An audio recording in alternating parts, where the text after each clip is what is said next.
देख रहे हैं कुरुक्षेत्र आपके साथ, मैं हूं स्वाति श्रीवास्तव। उत्तर प्रदेश में निवेश एक बहुत बड़ा सपना, और ये सपना आज से नहीं बल्कि पिछले बहुत सालों से देखा जा रहा है। दशकों लग चुके हैं इस सपने को साकार करने के लिए, लेकिन बड़ी बात यह है कि ये सपना धीरे धीरे धरातल पर लाने की कोशिश कर रही है योगी सरकार।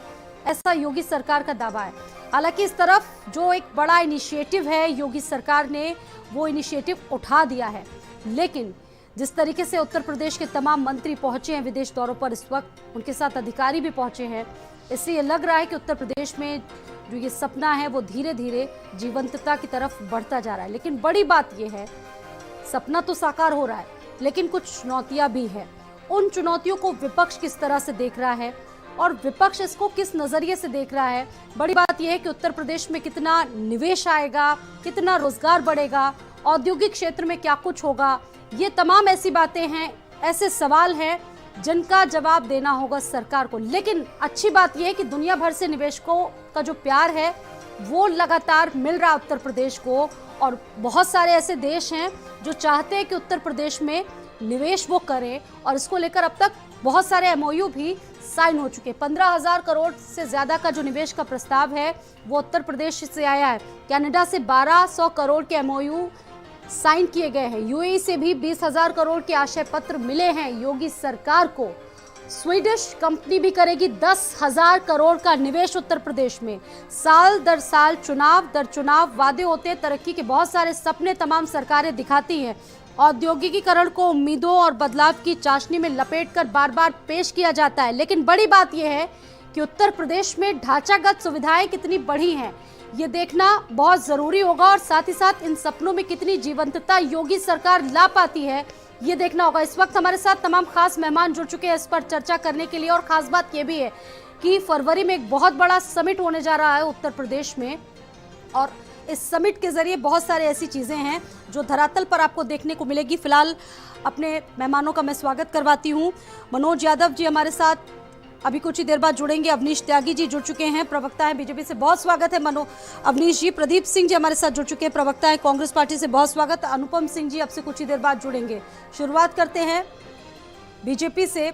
अवनीश जी, एक बहुत बड़ा सपना, और सपना सच कैसे करके दिखाएगी योगी सरकार? तमाम कदम उठा रही है इसको लेकर, लेकिन कितनी बड़ी चुनौतियां आपके पास इसको सच करने में? स्वाति जी, देखिए, निवेश के लिए एक बड़ी चुनौती थी उत्तर प्रदेश। खासतौर से जो पूर्ववर्ती सरकारें थी, उन्होंने इस तरह माहौल बना दिया था, उत्तर प्रदेश की इतनी बदनामी देश और विदेश और तमाम जगह हो गई थी कि लोग यहाँ निवेश करना तो दूर, यहाँ जो जमे जमाए लोग थे वो भागने लगे। योगी सरकार के पहले कार्यकाल में उत्तर प्रदेश का ऐसा माहौल हो गया है, ऐसा ढांचागत इंफ्रास्ट्रक्चर तैयार कर लिया गया है जिससे निवेशकों की आमद इधर बढ़नी शुरू हुई।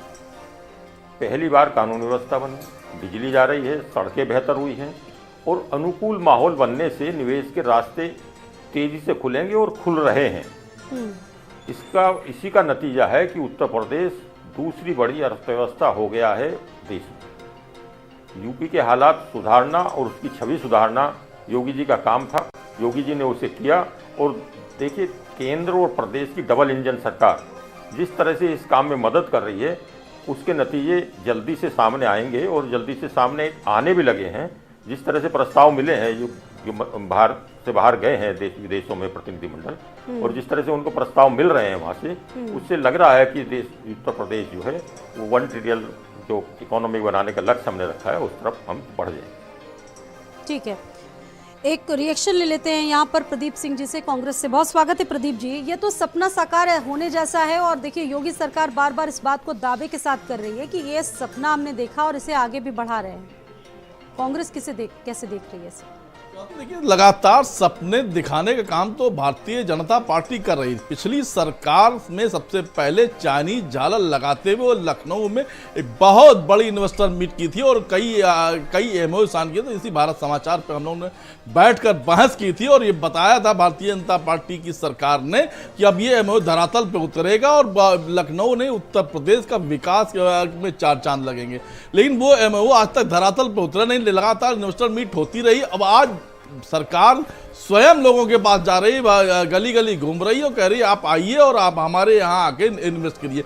एक भी एमओयू अगर धरातल पर उतरा है तो भारतीय जनता पार्टी के प्रवक्ता से कहिए कि सम्राट चैनल पर बैठ के जानकारी देते। दूसरी महत्वपूर्ण बात है, अभी कानून व्यवस्था पर बात कर रहे थे। हाँ, कैसी कानून व्यवस्था की बात कर रहे हैं? साक्षी महाराज आज भी भगोड़ा घोषित हुआ है, जिसके पीछे उसको संरक्षित करती हुई पूरी सरकार खड़ी दिखाई पड़ती है। पिछली सरकार में 17 जून को पूरे प्रदेश की सड़कें गड्ढा मुक्त हो जाएंगी, ये बात कही गई थी। कितनी 17 जून बीत गई, आज भी लगातार समाचार पत्रों में और आपके माध्यम से दिखाया जाता है।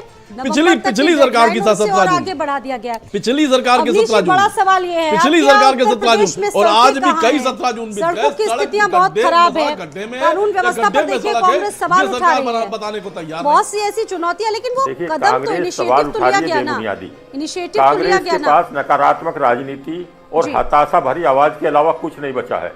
कांग्रेस को जनता से जिस तरह से नकारा है, उसको अब हर तरह से नेगेटिव सोचने का और नेगेटिव समझने के तरीका रह गया है। मैं कह रहा हूं कि कानून व्यवस्था के कारण ही योगी सरकार को जनता ने दोबारा प्यार दिया है।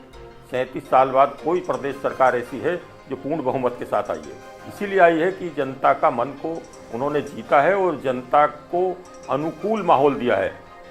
प्रदेश में ऐसा माहौल बन गया है कि जिससे निवेशक भी आए और यहाँ की जनता भी सुरक्षित महसूस करे। सबके साथ बराबरी का व्यवहार, किसी से पक्षपात नहीं, इस तरह का बिल्कुल अद्भुत माहौल योगी सरकार ने दिया है, केंद्र की और प्रदेश की भाजपा सरकारों ने दिया है। तभी निवेशक भी बढ़ रहे हैं और जनता का प्यार भी भारतीय जनता पार्टी को मिल रहा है। कांग्रेस जिसके पास ना अपना वोटर है, ना सपोर्टर है, ना कैंडिडेट है, उनके पास हताशा के अलावा कुछ बचा नहीं है। वो हताशा भरी बातें करते हैं। ये आरोप है कि आप उत्तर प्रदेश में अच्छी सड़कें लाई है, तो निवेश भी अपने आप आएगा है और जनता ने, और ऐसे में सड़कों का जो सपना दिखाया गया था सरकार की तरफ से, वो सपना भी लगातार उसको आगे बढ़ाया जा रहा है। पोस्ट चीजें नहीं हो पा रही हैं उसके अनुकूल उतनी। अवनीश जी, ये सवाल है उनका। देखिए स्वाति जी, हेलो जी जी सुन रहे, हेलो, आपको आवाज आ रही है मेरी? ठीक है, आपके पास मैं वापस लौटूंगी, आपकी आवाज को दुरुस्त करवाते हैं। और हमारे साथ अनुपम सिंह जी भी जुड़ चुके हैं, बिजनेस कंसल्टेंट। बहुत स्वागत है अनुपम सिंह जी आपका चर्चा में। देखिए, 1 ट्रिलियन इकोनॉमी का जो सपना है वो योगी सरकार साकार करने जा रही है। प्रदीप जी हमारे साथ जुड़े हुए हैं। प्रदीप जी, आप कुछ कहना चाह रहे थे? देखिए, भारतीय जनता पार्टी के प्रवक्ता ने सारी बातें कही, आपके सवालों का जवाब नहीं दिया, कांग्रेस के सवालों का जवाब नहीं दिया। आप बताइए कि सबसे पहली इन्वेस्टर मीट जो हुई थी और इतने एमओयू साइन हुए थे, तो कौन सा धरातल पर उतरा? नंबर 1 बात। दूसरी बात, जब कानून व्यवस्था पर बात करते हैं, हमारा सवाल है कि साक्षी महाराज आज भी भगोड़ा घोषित है, जिसको संरक्षित करते हुए पूरी सरकार दिखाई पड़ रही है। क्या इसी उत्तर प्रदेश में यहाँ पे इन्वेस्टर करने के लिए व्यापारी आएंगे, जिसमें गृह राज्य मंत्री कहता, किसानों से कहता है तुम आतंकवादी और अपनी हैसियत में रहो, उनके सीने पे गाड़ियां चढ़ा दी जाती हैं? क्या ऐसी जगहों पे आएंगे जहां पे राजनेता थानों में घुस के मारपीट करते हो, जहां जेल के अंदर अपराधी बर्थडे